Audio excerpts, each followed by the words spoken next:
Avez-vous déjà considéré apprendre l'anglais, mais vous vous êtes dit « Oh, je suis trop occupé, je le ferai après ». Et après est devenu un peu plus tard, et un peu plus tard est devenu jamais. Si vous êtes dans ce cas, aujourd'hui, je vais vous démontrer par A plus B pourquoi repousser votre apprentissage de l'anglais vous tue littéralement à petit feu.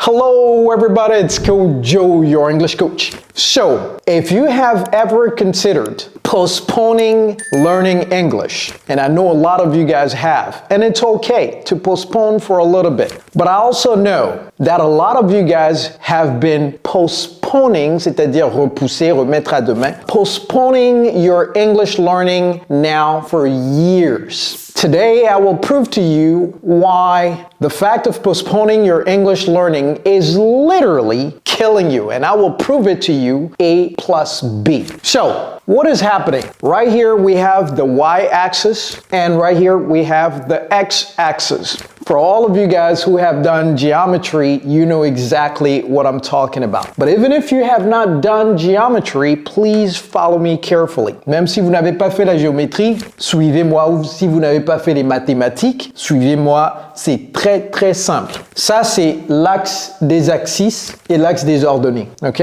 Donc l'axe des axes, c'est quoi? C'est le temps. Donc on va mettre le temps là-bas, time. Ok? Et ça, on va mettre quoi? Cost. Cost and time, le coût et le temps. Ça, c'est le coût, ça, c'est le temps.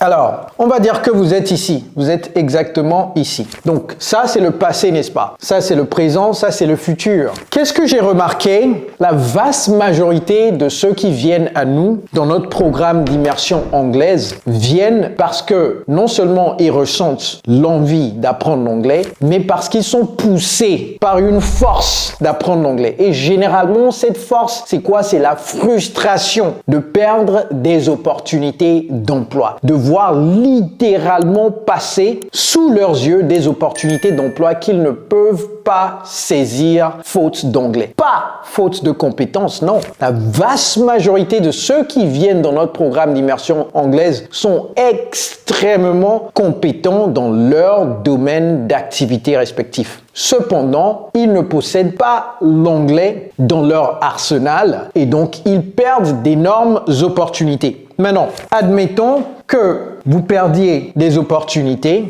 et que vous ayez perdu des opportunités de par le passé et que, bon, disons un ingénieur ou un consultant gagne combien? Peut-être 60 000 euros, 70 000 euros. Ok, on va mettre juste 50 000 euros, ok? 50 000 euros par an. Ok, 50 000 euros par an. Admettons que vous ayez 40 ans. Ok, 40 years old. You are 40 years old. Donc, ça veut dire que vous avez quitté les bancs de l'école à quel âge? Finished school at, on va dire 25. Ok, même si c'est des fois 21, 22, on va dire 25. Pour rendre les choses très faciles, finished school at 25. Donc, ça veut dire 25 years of age. Donc, aujourd'hui, vous êtes ici, 40 years old. 25 years of age, you finished school. You did not learn English. Vous n'avez pas appris l'anglais. Aujourd'hui, vous avez 40 ans. Admettons que entre ici et ici, vous avez perdu des opportunités de 50 000 euros, ok, 50 000 euros chaque année pendant combien? 15 ans. Donc, 5, ok, 1, 2, 3, 4, 5, 6, 7, 8, 9, 10, 1, 2, 3, 4, 5, okay. Since you finished school, let's say that you missed out on opportunities that are worth, 50,000. 50,000, c'est l'incrément entre ce que vous gagnez et ce que vous aurez pu gagner. Ok, c'est ça en fait, the differential between what you're making and what you can make. So 50,000, 50K, combien même? Normalement, ça doit croître, n'est-ce pas? Ok, donc d'ici à ici, 15 years. 15 years. Donc vous êtes ici, vous avez perdu des opportunités d'une valeur de 750 000 euros. 750 000 euros. Et ça, c'est juste l'opportunité en termes de différentiel de salaire. Ok, c'est juste cette opportunité. Ce n'est pas les opportunités de voyage, les opportunités de rencontrer des gens, de réseauter avec des gens qui vont littéralement faire exploser votre valeur, car, soyons clairs, your network determines your net worth. Votre réseau détermine votre valeur. Donc ici, c'est juste, encore une fois, l'opportunité en termes de différentiel de salaire sur 15 ans. 750 000 euros. Si on ajoute toutes ces autres choses, ça va dépasser les millions. Okay? Maintenant, vous êtes ici, vous avez déjà raté, disons, plus d'1 million d'euros d'opportunités parce que vous n'avez pas appris l'anglais. Vous repoussez. C'est pas que vous ne voulez pas, vous repoussez tout simplement parce que soit les contraintes de la vie, le travail, etc., l'effort que ça va prendre, le sacrifice, l'argent, peut-être que ça va coûter, n'est-ce pas? Et maintenant, vous êtes ici. Et vous savez que là où vous êtes aujourd'hui, c'est la somme totale des décisions que vous avez prises de par le passé et votre futur est la somme totale des décisions que vous allez prendre à partir d'aujourd'hui. Vous savez ça, n'est-ce pas? Okay, so where you are today is the sum total of all the decisions that you've made in the past. So your present is the sum total of the decisions that you've made in the past, and your future is the sum total of the decisions that you will make in the present. So if you make in the present the decisions that you've made in the past, your future will look exactly like your past. Does that make sense? All right. Donc, ce que je viens de dire, c'est que les décisions que vous avez prises de par le passé vous ont conduit ici. Dans le futur, les décisions que vous allez prendre à partir d'ici vont déterminer qui vous êtes dans le futur. Donc, si vous prenez les décisions ici que vous avez prises ici, votre futur sera exactement égal à votre passé. Il y a des gens qui considèrent à partir d'ici véritablement apprendre l'anglais et ils disent, il me faut nécessairement un programme d'immersion anglaise. D'ailleurs, est-ce que vous savez qu'on a un programme d'immersion anglaise? J'ai fait allusion à ça au début de la vidéo. Nous avons un programme d'immersion anglaise pour les francophones. Nous avons aidé des milliers de francophones dans plus de 50 pays du monde entier. Si vous êtes intéressé, il y a un lien dans la description. Mettez votre nom, je vais vous contacter pour vous en dire plus. Donc, ils sont ici, ils considèrent un programme d'immersion anglaise et ils voient le coût et ils disent, ouh, c'est trop cher. No, it is too expensive. C'est ce que certains disent. Ceux qui ne font pas le saut, ils disent, ouh, c'est trop cher. C'est trop cher, coach. Je ne peux pas faire ça. It's too much. Alors, ils continuent de tergiverser, to postpone, de repousser leur apprentissage de l'anglais dans le futur. Donc, le coût, ça monte. Je vais bien dessiner cela. En fait, je vais mettre les 750 ici pour que ça soit, on va mettre ça ici, 750. Encore une fois, les 750, c'est nettement moins que le coût total parce que ça, c'est juste le différentiel en termes de salaire, n'est-ce pas? On est d'accord. All right, so here, they come here and they're still missing out on opportunities, okay? So this is the graph, and here you're still missing out on opportunities. So let's say that here you've missed out on 2 million euros of opportunities. Considérons ça un tout petit peu. Quelqu'un a dit, si vous pensez que le coût de l'action est cher, attendez de recevoir l'addition du coût de l'inaction. Parce que vous ne le voyez pas, ça ne veut pas dire que ça n'existe pas et que ça ne vous impacte pas. Ça, c'est ce que vous avez perdu tout le long de votre vie, de votre carrière. Si vous étiez une entreprise et que vous perdez 2 millions d'euros sans rien gagner, ça c'est 2 millions nets d'euros que vous avez perdu, c'est-à-dire vous avez gagné, vous avez perdu, et ce que vous avez gagné net de ce que vous avez perdu, c'est net 2 millions d'euros. Est-ce que l'entreprise va continuer de subsister? Je ne pense pas. Vous allez faire faillite depuis en fait, même pas ici. Vous allez faire faillite depuis. Et il y a des gens qui vivent leur vie en faillite, littéralement. Littéralement faillite professionnelle sociale. La raison pour laquelle j'ai commencé le programme d'immersion anglaise Kojo English,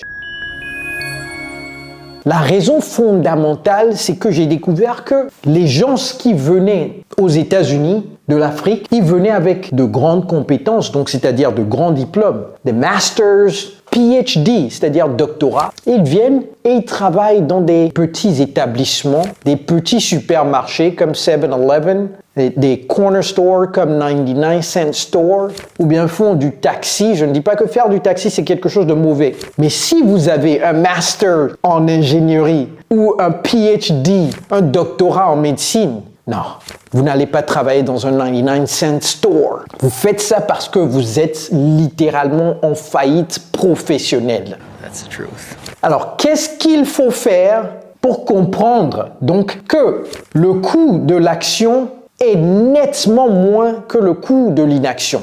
Il faut faire un bilan. Le bilan, c'est quoi?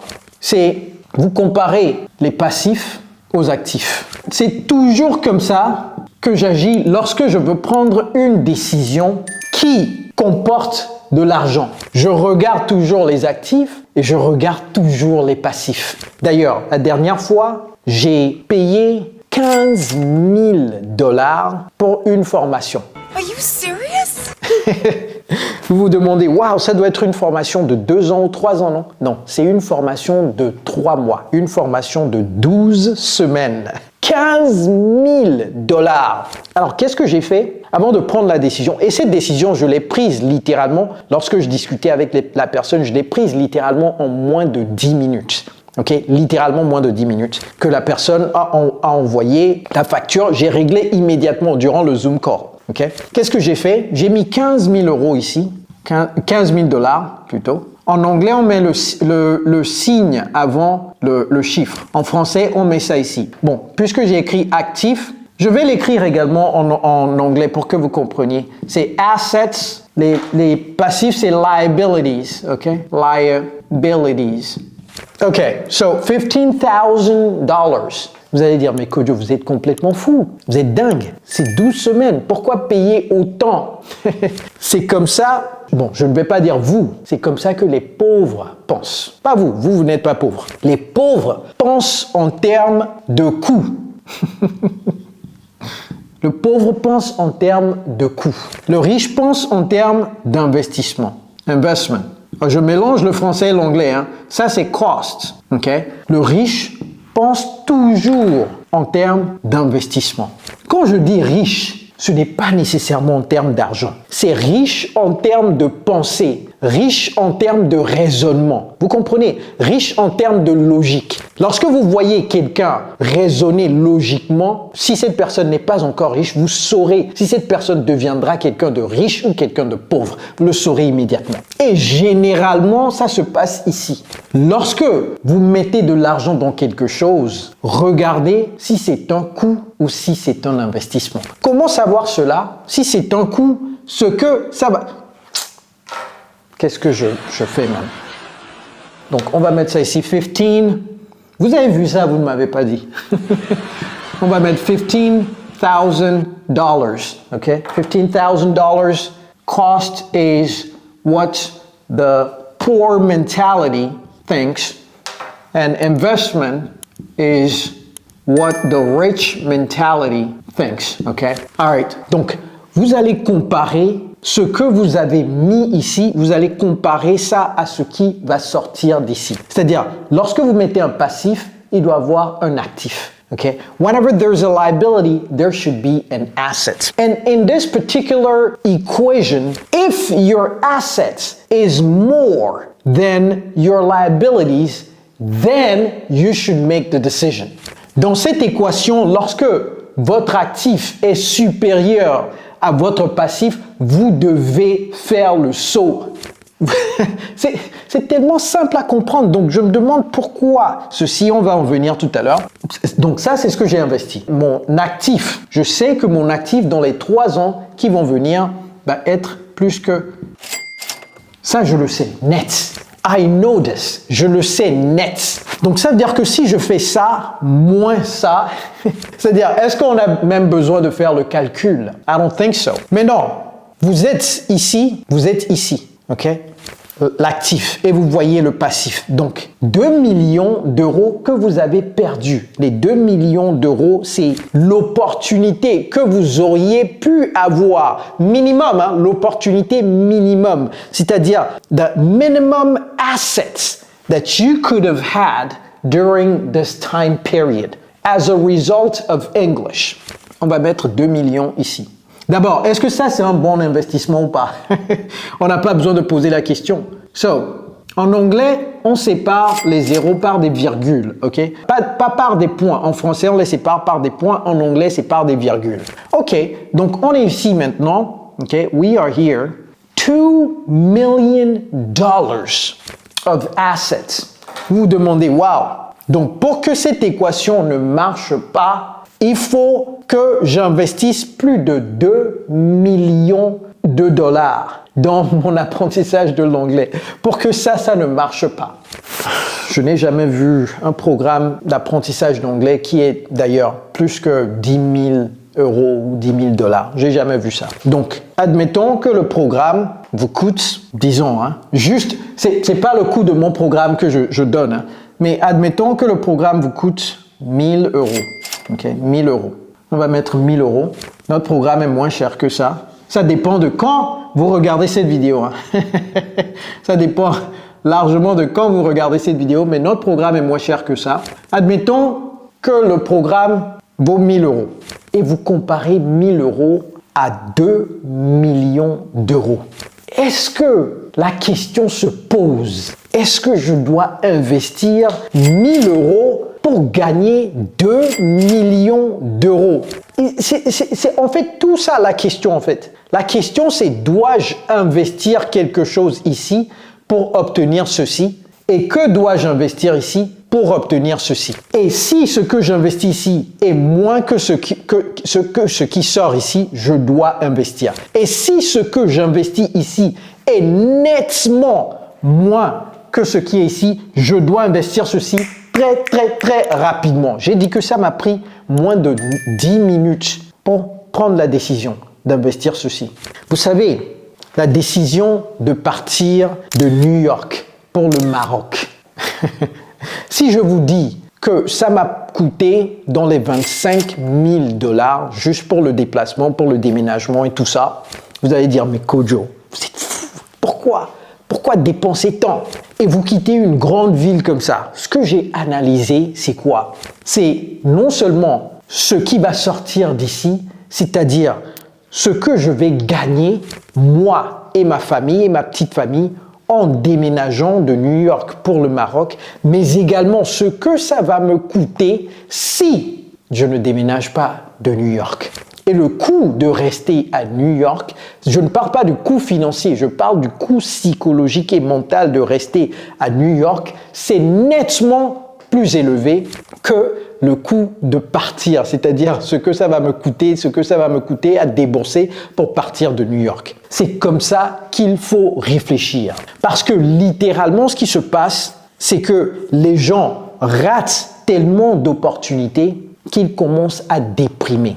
Non seulement ils dépriment parce qu'ils voient leurs camarades de classe ou les gens avec qui ils ont fait l'école gravir littéralement les échelons en entreprise. Et vous savez, l'être humain compare. Nous comparons, même si nous ne voulons pas, nous comparons. Vous commencez à vous comparer à ceux-là, vous commencez à déprimer. Non seulement cela, mais vous avez un job qui vous use. Un job qui vous presse comme du citron. Un boss qui vous crie dessus. Même le boss, il est fatigué de vous parce que vous ne parlez pas anglais. Le boss, chaque fois, il doit partir expliquer les choses aux clients. Vous faites des erreurs dans vos emails. Chaque fois, c'est des erreurs. Il doit revoir vos emails. Il est stressé, vous êtes stressé, il vous crie dessus. Et il y a littéralement des gens qui meurent. Rest in peace, my friend. Si je vous dis aujourd'hui même que nous avons eu des élèves qui sont morts à cause du travail qui était extrêmement stressé. Et je ne vais pas mettre ça uniquement que sur le compte de l'anglais. Non. Je ne vais jamais faire cela. Mais est-ce que ça a contribué? Peut-être. Parce que si je vous dis que l'anglais vous donne des ailes, il faut le faire pour savoir ce dont je parle. Avec l'anglais, vous pouvez littéralement voler où vous voulez. Avec l'anglais, vous vous déstressez littéralement. Ça change complètement, radicalement votre vie. Pas seulement sur le plan financier. Et ça, c'est juste sur le plan financier. Si on ajoute tous les éléments qui ne sont pas financiers, ça, on se retrouve littéralement à des millions de dollars ou à des millions d'euros. Donc, yes, repousser votre apprentissage de l'anglais vous tue littéralement à petit feu. Comparez ça à faire des exercices, faire du sport. Je traduis maintenant de l'anglais en français. To exercise. Ne dites pas to do sport, hein. To exercise. Quelqu'un a dit, if you don't make the time for your wellness, if you don't make the time for your wellness, you will be forced to make the time for your sickness. Wow. If you don't make the time for your wellness, you will be forced to make the time for your sickness. Si vous ne prenez pas le temps pour votre bien-être, vous serez forcé de prendre le temps pour votre maladie. C'est-à-dire que si aujourd'hui, là, vous ne prenez pas le temps pour faire de l'exercice physique, vous ne prenez pas le temps pour manger sain, eh bien, vous savez, rien ne se perd. D'ailleurs, Lavoisier a dit cela. C'est pas moi qui le dis, c'est Lavoisier. Ok? Rien ne se perd, rien ne se crée, tout se transforme. Rien ne se perd, rien ne se crée, tout se transforme. Rien ne se crée ici. Ça se transforme tout simplement. L'énergie se transforme. L'énergie qui devrait aller ici se transforme en l'énergie qui va aller ici. C'est tout simplement ça. So, if you do not make the time for your English, you will be forced to make the time for something else. Et généralement, ce qui est ici est nettement plus difficile à supporter que ceci. Nettement plus difficile. 1000 fois, 50 000 fois plus difficile à supporter. Et des fois, ça entraîne la mort. So, I will tell you only one thing. Je vais vous laisser avec juste une seule chose. Soit vous payez avec l'argent ou bien avec le temps. Ok? C'est ça. C'est ça en fait. Soit vous payez avec l'argent ou bien vous payez avec le temps. C'est tout. Il y a des gens qui paient avec l'argent. Il y a des gens qui paient avec le temps. Lorsque vous payez avec l'argent et que vous choisissez un bon programme, ça veut dire littéralement que vous réduisez exponentiellement, vous raccourcissez exponentiellement le processus de l'apprentissage. Donc quelque chose qui aurait pu vous prendre 10 ans ou 20 ans, vous prend peut-être 6 mois à 12 mois ou même 18 mois, ce n'est pas grave. Même 18 mois pour jouir du restant de votre vie. Parce que si vous êtes ici, disons vous êtes même ici, vous avez encore, si vous prenez bien soin de vous, vous avez encore littéralement 40 ans devant vous. Donc, si vous apprenez l'anglais, vous allez jouir de l'anglais pendant 40 ans. Vous comprenez ce que je suis en train de dire? Donc là, regardez, si ça ne vaut pas le coup, et encore je dis que ça, c'est même plus élevé, nettement plus élevé que le coût de notre programme. Là où je suis en train de parler là. Peut-être vous allez regarder la vidéo dans le futur et notre programme sera plus cher que ça, mais encore, comparez cela à ce que vous gagnez ou bien ce que vous perdez. C'est toujours comme ça qu'il faut le voir. Ou bien, vous payez avec le temps. Et là, c'est sûr que, donc ici, je vais le mettre en termes, je vais mettre ça en termes d'années, donc 0,5 ans, ok? Ou bien, ça peut vous prendre 1 an, ou bien ça peut vous prendre, disons 2 ans, même 2 ans, pour aller de niveau 0 jusqu'au niveau avancé, disons 2 ans, ok? Vous êtes nettement plus en avant que celui-ci. Parce que vous avez déjà essayé ça. Vous avez mis du temps dedans. Vous vous êtes dit, oh, je peux le faire moi-même. Vous êtes parti sur YouTube. Vous avez regardé des choses. Vous êtes allé sur Duolingo, sur Babel, que sais-je encore. Et vous êtes toujours niveau débutant basique. Basic beginner. Ça veut dire que vous continuez de perdre d'énormes opportunités. Et là, si vous payez avec le temps, ça peut vous prendre 10 à 20 ans. Et même Il y a des gens qui viennent à nous après 20 ans qui disent qu'ils n'arrivent toujours pas à maîtriser l'anglais. Ça, c'est le coût, ça. C'est le coût de l'inaction comparé au coût de l'action. Et je vais terminer avec ceci. La dernière fois, nous avons eu un de nos étudiants qui a littéralement perdu une opportunité qui s'élevait à $35 000, $35,000 per month. J'ai pas dit par an. 32 500 € par mois d'opportunité. Le client, littéralement, a eu un meeting avec lui, mais ça n'a pas cliqué parce que le client est anglophone. Donc, le client a tout de suite appelé son boss et lui a dit, le client a appelé le boss de notre étudiant et lui a dit, vraiment, je suis désolé parce que je sais qu'il est compétent, mais il n'arrive pas à parler l'anglais correctement. Je suis vraiment navré, mais je dois aller voir ailleurs. On doit choisir un consultant qui est vraiment, vraiment top en anglais. Et quand j'ai entendu son audio là, son vocal, pour me dire que vraiment c'est une opportunité en or qu'il a perdue, j'ai dit pourquoi les gens tergiversent. Même si l'anglais doit coûter 10 fois plus que ça, c'est-à-dire $10 000 ou 10 000 €, il faut activer. Parce que ce que vous êtes en train de perdre est nettement, exponentiellement plus supérieur à ce que vous allez gagner. Et si vous continuez de perdre cela, ce n'est pas seulement vous que vous mettez en danger, ce n'est pas seulement votre vie, mais également la vie de votre famille, de vos enfants, de votre femme et de votre famille extensive, extensive family. In Africa, your family depends on you. En Afrique, généralement, même si vous êtes dans la diaspora, votre famille dépend de vous. Donc cette décision n'est pas une décision que vous prenez juste pour vous. Oh, je ne vais pas apprendre l'anglais. Non. Lorsque vous dites, oh, je ne vais pas investir, je ne dis pas dépenser, je ne vais pas investir dans mon apprentissage de l'anglais, ce que vous êtes en train de dire, c'est que je suis prêt à sacrifier ma famille. C'est ce que vous êtes en train de littéralement dire. Parce que je dis toujours que je vais terminer, mais il y a des citations qui me viennent. You either sacrifice for your goals or your goals, notez tout ça, become the sacrifice. You either sacrifice for your goals, soit vous sacrifiez pour vos objectifs, ou bien vos objectifs deviennent le sacrifice. Et le sacrifice ici, c'est quelque chose qu'on ne peut même pas comparer à l'objectif.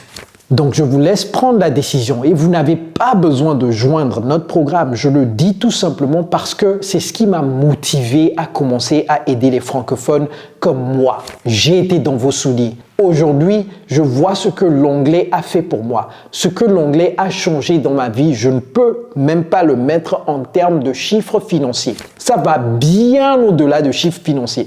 Mais si on veut parler du chiffre financier, je vais vous dire une chose. Grâce à l'anglais, je suis qui je suis aujourd'hui et grâce à l'anglais, j'ai pu quitter un job à Wall Street, à New York, où on était 6 à gérer près de 2 milliards d'euros. Et aujourd'hui, je gagne plus que je gagnais dans ce job-là. Juste pour vous donner une image approximative de ce que l'anglais peut faire pour vous. All right, everybody, arrêtez de repousser, arrêtez de tergiverser. Arrêtez de remettre à demain. C'est la dernière chose que je vais écrire sur le tableau. Qui remet à demain? Pouvez-vous m'aider à terminer cela? Qui remet à demain? Vous savez déjà. Qui remet à demain trouvera malheur en chemin. C'est pas moi qui l'ai dit. All right, everybody. Je sais que cette vidéo vous a fait vraiment du mal, mais il le fallait. I needed to tell you the truth. Il fallait que je vous dise la vérité. Et j'espère que vous ne m'en voulez pas pour vous avoir littéralement montré cette vérité. Ça fait mal, mais c'est important de le voir avec vos propres yeux. All right, everybody, it's Coach Joe, your English coach. Take care, guys.